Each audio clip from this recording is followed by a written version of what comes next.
Okay, students, are you able to see the screen? Yes, ma'am. If you have any problem regarding yesterday's topic, you can ask me. No, ma'am, no problem. No Okay, problem, ma'am.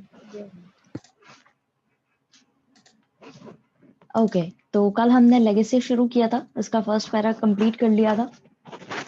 अब इसके आगे का पढ़ते हैं। ये एक indirect तरीका था जिसमें लोगों के वेलफेयर के लिए इशू की गई थी चीजें, और बेसिकली जो बैकवर्ड कास्ट थी उनके लिए की गई थी। और ये देखा जा रहा था कि 1977 के बाद में ही बैकवर्ड क्लासेस को जो स्पेशल राइट्स दिए गए थे उसकी वजह से वो पॉलिटिक्स के ऊपर भी असर डाल रही थी, यानी कि वो डोमिनेट कर रही थी कहीं ना कहीं वो जो चीज थी। 1977 के इलेक्शन के रिजल्ट्स के बाद से ही एक शिफ्ट जो है वो देखा गया था बैकवर्ड कास्ट की तरफ नॉर्थ इंडिया के अंदर, ठीक है। और उनके वोट्स जो थे उसको पास हासिल करने के लिए लोग बाग जो है, जो पॉलिटिशियंस थे, वो उनका पहले जैसे हमने देखा था ना कि मिडिल क्लास लोग और काफी सारे लोगों जो है वो नॉन कांग्रेसिज्म की तरफ जा रहे थे। तो ये एक पॉलिटिकल शिफ्ट था एक तरीके से, और वो आज तक देखा जाता है, ठीक है। बैकवर्ड कास्ट के जो वोट्स हैं उनको वोट बैंक की तरह देखा जाता है, और समझा जाता है कि इनको जो रिजर्वेशन शुरुआत के समय में मिलना था वो उसके बाद भी कंटिन्यूटी में इसीलिए होता जा रहा है कि लोग बाग अपने जो पॉलिटिशियंस हैं वो नहीं चाहते कि उनके वोट्स जो है वो हटे। क्योंकि अगर कोई भी रूलिंग पार्टी आती है और वो ये रिजर्वेशन हटाती है या जो उनको प्रिविलेजेस दिए गए थे उस समय में इनकी बेटर वेलफेयर करने के मतलब वेलफेयर के लिए इनके, अगर वो शिफ्ट करती है वो चीज ही हटा देती है तो ऑब्वियसली बात है वो उन्हें वोट नहीं देंगे। तो 1977 के बाद से ही ये चीज देखी जाने लगी कि अगर आपको इनके वोट आपको चाहिए तो इनका जो आप इनकी अच्छाई कर रहे हैं वो करते रहें, ठीक है। और ये जो चीज है उसका बहुत असर पड़ रहा था 1977 के इलेक्शन के बाद से ही पॉलिटिक्स के ऊपर बहुत असर पड़ने लगा। लोकसभा इलेक्शन किए गए थे असेंबली इलेक्शन के 1977 में, और ये स्पेशली नॉर्दर्न स्टेट जो थी वहां पर नॉन कांग्रेस गवर्नमेंट हुआ करती थी पहले, ठीक है, जिसके लीडर्स थे बैकवर्ड कास्ट के लोग। उन्होंने बहुत ही एक इम्पोर्टेंट रोल प्ले किया था उस समय में। इशू जो हुआ रिजर्वेशन अदर बैकवर्ड कास्ट के लिए क्लासेस के लिए, वो एक कंट्रोवर्शियल चीज रही थी बिहार के अंदर। और वहां पर जनता पार्टी गवर्नमेंट जो है सेंटर में थी और उन्होंने एक मंडल कमीशन बिठाया था उस समय में। अब इस चीज के बारे में आप आगे वाले जो चैप्टर है उनमें और पढ़ेंगे, लास्ट चैप्टर जो है उसके बारे उसमें आप अच्छे से पढ़ेंगे पॉलिटिक्स ऑफ बैकवर्ड कास्ट, इनके बारे में अच्छे से पढ़ेंगे कि इमरजेंसी के बाद में जो इलेक्शन कराए गए थे उससे कितना चेंज आया था पार्टी सिस्टम के अंदर। बेसिकली यहाँ पर कुछ ज्यादा इम्पोर्टेंट चीज नहीं बताई गई है, यहाँ पे सिर्फ एक आपको छोटा सा वो दिया गया है कि किस तरीके से एक ग्लिम्स दी गई है जिससे आपको पता पड़े कि बैकवर्ड कास्ट को जो इन्होंने प्रिविलेजेस दिए उसका कैसे असर पड़ा है पॉलिटिक्स के ऊपर, ठीक है। बट इससे पहले जगजीवन राम जो है इनके बारे में थोड़ा सा ये जो एक रह गया है बॉक्स ये कंप्लीट कर लेते हैं, उसके बाद में वापस से लेगेसी वाले पैराग्राफ पे आते हैं। Jagjivan Ram born in 1908 died in 1986। इनका जन्म हुआ था 1908 में और इनकी डेथ हुई है 1986 में। फ्रीडम फाइटर थे, कांग्रेस लीडर थे, बिहार से थे, ठीक है। डेप्टी प्राइम मिनिस्टर बने इंडिया के 1977 से 79। मेंबर है कॉन्स्टिट्यूंट असेंबली के, मेंबर है पार्लियामेंट के 1952 तक, जब तक इनकी डेथ नहीं हो गई, ठीक है। तब तक यहाँ 1952 से 1986 तक रहे। लेबर मिनिस्टर रहे पहली मिनिस्ट्री के for free India, labour minister in the first ministry, labour minister रहे पहली मिनिस्ट्री के जो फ्री इंडिया था इन इंडिपेंडेंस के बाद में। हेल्ड वेरियस अदर मिनिस्ट्रीज, और भी कई सारी मिनिस्ट्रीज में काम किया है इन्होंने 1952 से 1977 तक। एक स्कॉलर थे और एक एस्ट्यूट एडमिनिस्ट्रेटर थे, एक अच्छे एडमिनिस्ट्रेटर थे, ठीक है। कोई दिक्कत जगजीवन राम के इंट्रो के बारे में? No, ma'am. Okay ma'am okay, अब वापस लेगेसी के सेकंड पैराग्राफ पे आते हैं। In an indirect manner, the issue of welfare of the backward caste also began to dominate politics since 1977। Indirect तरीके से ही जो welfare प्रोग्राम लाए गए थे backward caste के लिए, उनका कहीं ना कहीं वो dominate करने लगे थे politics को। 1977 से ही. As we saw above, the results of 1977 elections were at least partly due to a shift among the backward caste of the North India. जैसे कि हमने ऊपर देखा कि जो 1977 के इलेक्शंस आए थे उसके बाद में थोड़ा थोड़ा शिफ्ट हुआ था बैकवर्ड कास्ट की तरफ नॉर्थ इंडिया में. Following the Lok Sabha elections, many states also held assembly elections in 1977. Lok Sabha election के बाद में कई सारी स्टेट जो है उन्होंने अपनी असेंबली इलेक्शन करवाए थे 1977 में. Again, the northern states elected non-Congress governments in which the leaders of backward caste played an important role. और वापस से northern states जो थी यानी नॉर्थ साइड की जितनी स्टेट्स थी वहां पर नॉन कांग्रेस गवर्नमेंट बनाई गई और वहां के जो लीडर्स थे वो बैकवर्ड कास्ट के थे जिन्होंने एक इम्पोर्टेंट रोल प्ले किया था.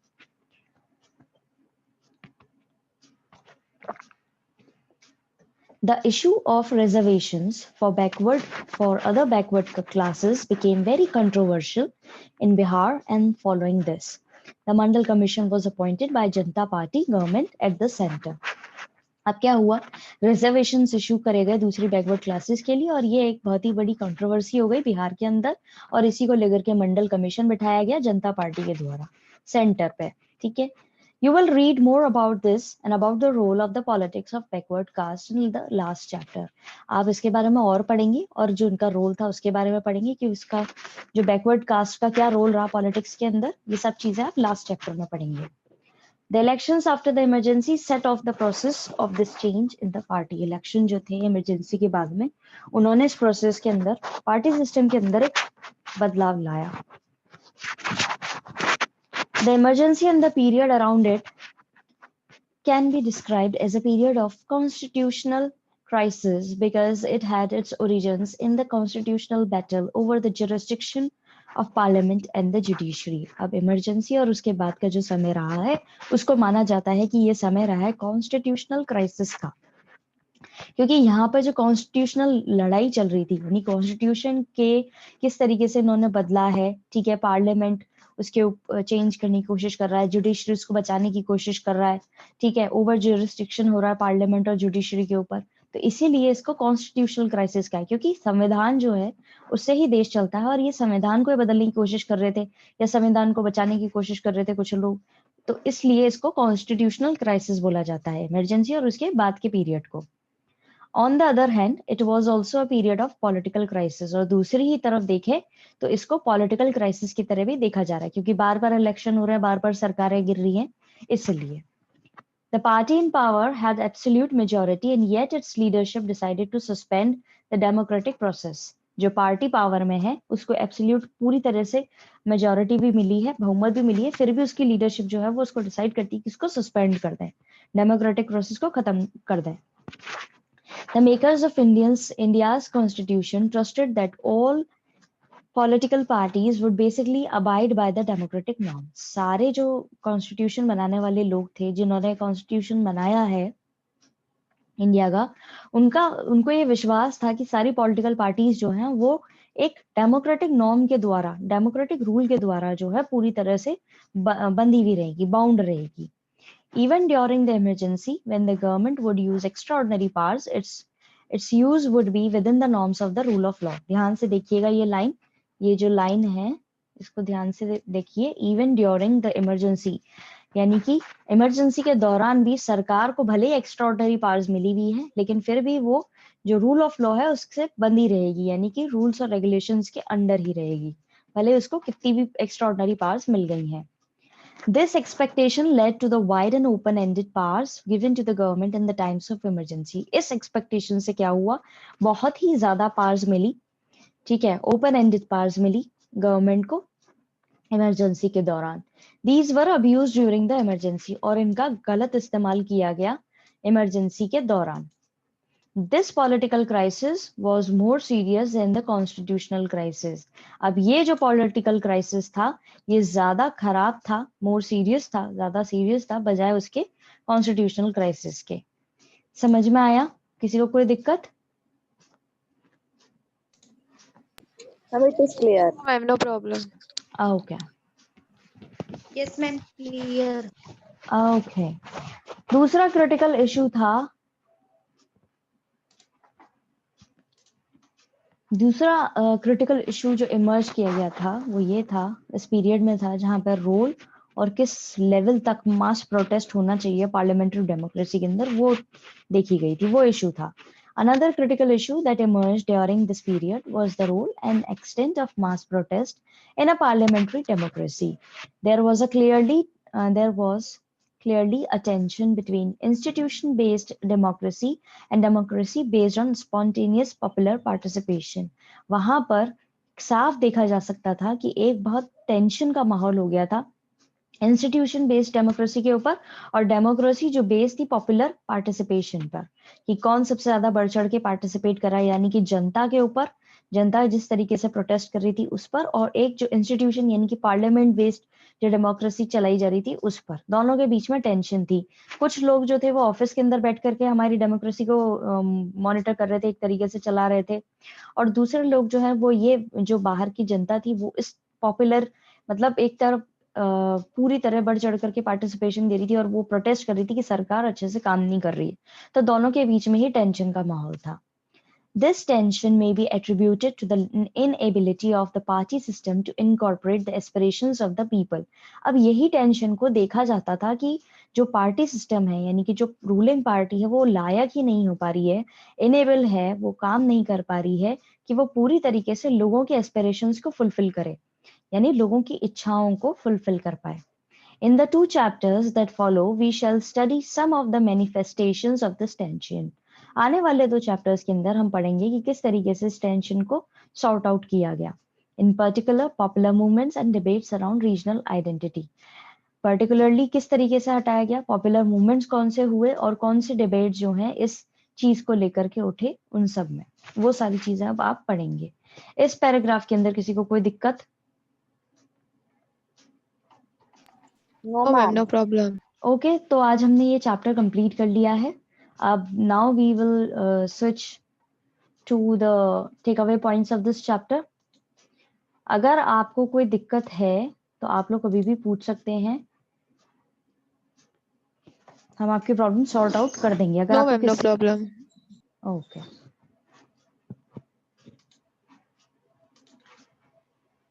ओके तो आप स्क्रीन देख पा रहे हैं?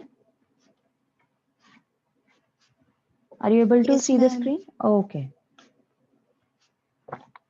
अब पहला है इसके अंदर background to emergency. 1970s was a period of political turmoil in India. This period witnessed tensions and relationship between the government and the judiciary. 1970 का जो समय था वो बहुत ही पॉलिटिकल टर्मोइल यानी कि एक तरीके से पॉलिटिकल केओस वाला समय था. ये पीरियड जो है इसने कई सारी टेंशन्स देखी हैं और गवर्नमेंट और जुडिशरी के बीच में बहुत सारी प्रॉब्लम्स जो उठी है वो भी देखी है. आइडियोलॉजिकल डिफरेंसेस यानी विचारधाराओं का डिफरेंस जो है वो देखा गया था इस समय में. Erupted with in the Congress and it sharpen the division of between Indira Gandhi and her opponents. जो आइडियोलॉजिकल डिफरेंस था कांग्रेस के अंदर ही वो देखा गया और इसके कारण डिवीजन हुआ इंदिरा गांधी और उनके ओपोनेंट्स को.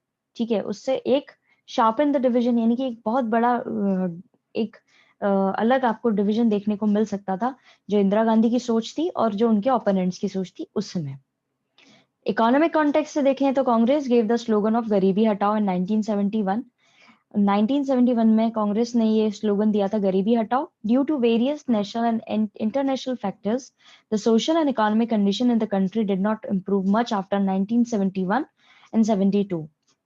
ये इन्होंने इसलिए यहाँ पर मेंशन किया गया है, इसलिए दिया था क्योंकि नेशनल लेवल पे और इंटरनेशनल लेवल पे, सोशल लेवल पे और इकोनॉमिक लेवल पे देखा जाए तो देश की हालत इतनी अच्छी नहीं हुई थी 1971 से 72 के बीच में. In such a context, non-Congress opposition parties were able to organize popular protest effectively. इसी के चलते जो दूसरी नॉन कांग्रेस पार्टीज थी वो अच्छे तरीके से बहुत ही अच्छे लेवल पर प्रोटेस्ट कर पा रही थी, क्योंकि देश में जो रूलिंग पार्टी थी वो ढंग से काम नहीं कर पा रही थी, तो ऑपोजिशन पार्टीज अच्छे से उनके खिलाफ प्रोटेस्ट कर रही थी. और गरीबी हटाओ का हमने वो भी देखा था, अपने चैप्टर के अंदर पढ़ा था कि ऑपोजिशन पार्टीज इंदिरा हटाओ वाला उन्होंने स्लोगन दिया था. इसके ही कॉन्टेक्स्ट में कांग्रेस ने एक पॉजिटिव स्लोगन निकाला था कि गरीबी हटाओ. ठीक है, अभी तक किसी को कोई दिक्कत?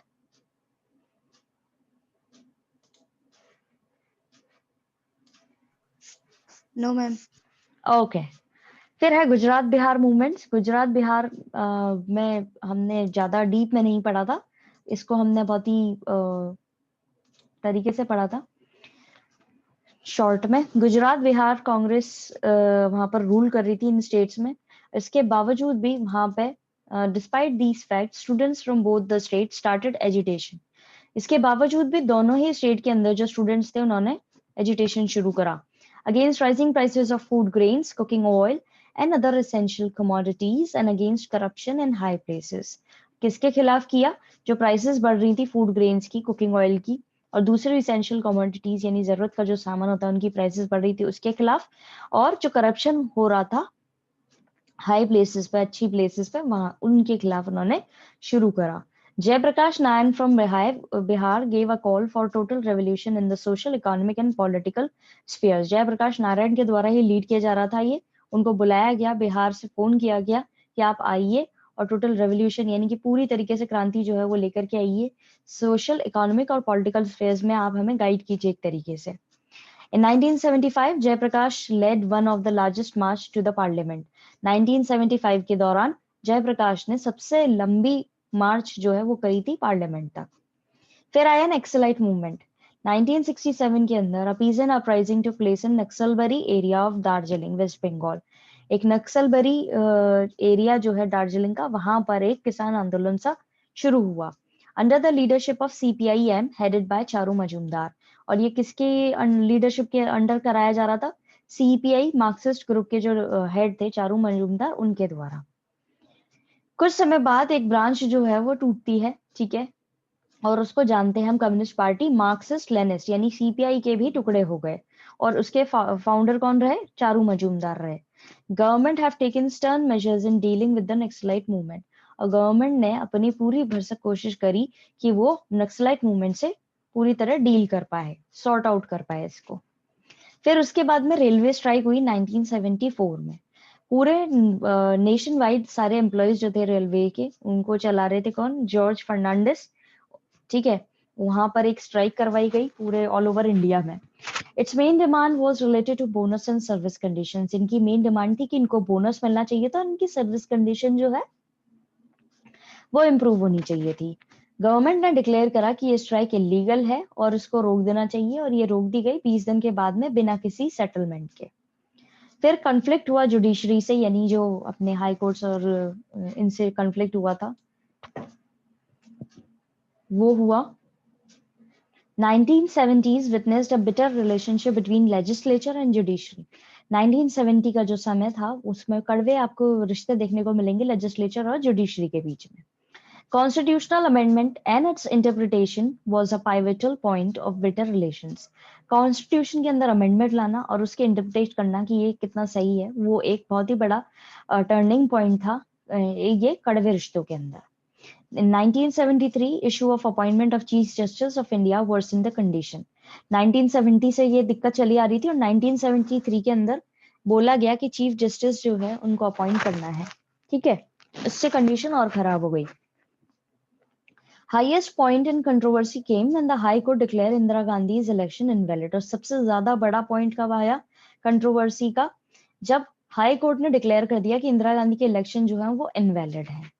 फिर डिक्लेयर कर दी गई emergency, declaration of emergency.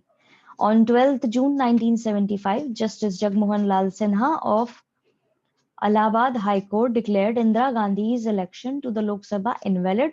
This decision created a political crisis। अब जस्टिस जगमोहन लाल सिन्हा जो थे उन्होंने डिक्लेयर कर दिया कि ये जो इंदिरा गांधी है, इनके इलाहाबाद हाई कोर्ट के जज थे ये, इन्होंने डिक्लेयर करा कि इंदिरा गांधी के इलेक्शन जो रहे लोकसभा के वो इनवैलिड हैं। और ये सबसे बड़ा डिसीजन था, पॉलिटिकल क्राइसिस शुरुआत एक तरीके से इसी लेवल पे हो चुकी थी। अभी तक किसी को कोई भी दिक्कत आई है तो आप लोग पूछ सकते हैं।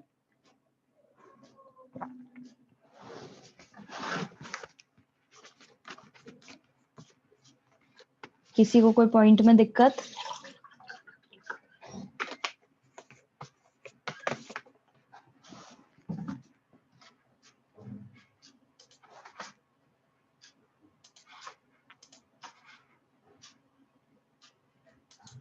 ओके फिर अब जब डिक्लेयर हो गई इमरजेंसी, उसके बाद में तो चीजें होनी थी, लेकिन डिक्लेरेशन कब किया गया था?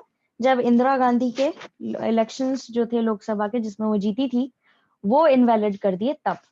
Crisis and response. In response to rapid changing political situation and JP movement, the government of India on 25th June 1975 recommended the imposition of emergency to President Fakhruddin Ali Ahmad.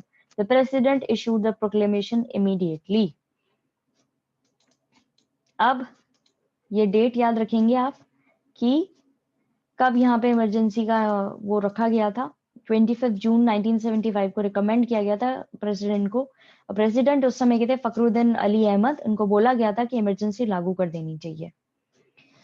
ठीक है, the emergency was proclaimed under article 352 और article 352 के तहत emergency declare कर दी गई थी।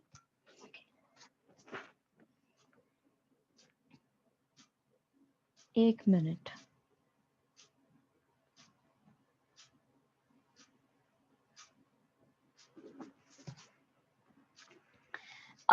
the emergency was proclaimed under Article 352 of Constitution, which declare a state of emergency or grounds of external threat or a threat of internal disturbances. किस grounds पर करी गई थी? ये क्या basis था इसके? इसके ये basis थे कि भाई ये हमें हमारे देश को बाहर से external खतरा भी है और यहाँ पर internal disturbances भी चल रहे हैं। इस चक्कर में यहाँ पर ये चीज की गई थी। Okay. The cabinet was informed about it at a special meeting at 6 a.m. on 26 June 1975 after all this had taken place. और कैबिनेट को कब इन्फॉर्म किया गया? 25 जून को इन्होंने डिक्लेयर कर दी और 26 जून को सुबह 6 बजे एक स्पेशल मीटिंग रखी गई, तब उनको डिक्लेयर किया गया कि भाई यहाँ पर इमरजेंसी जो है वो लागू कर दी गई है। ठीक है students, we are running out of time. I think आज हम इतना ही पढ़ेंगे। Now I'm going to send you link for your history class and please collect up your problem. आप अपनी problems जो भी हैं इस chapter से related वो कल इकट्ठी कर लीजिएगा, हम वो sort out कर देंगे। ठीक है? Okay, ma'am. Okay बच्चों।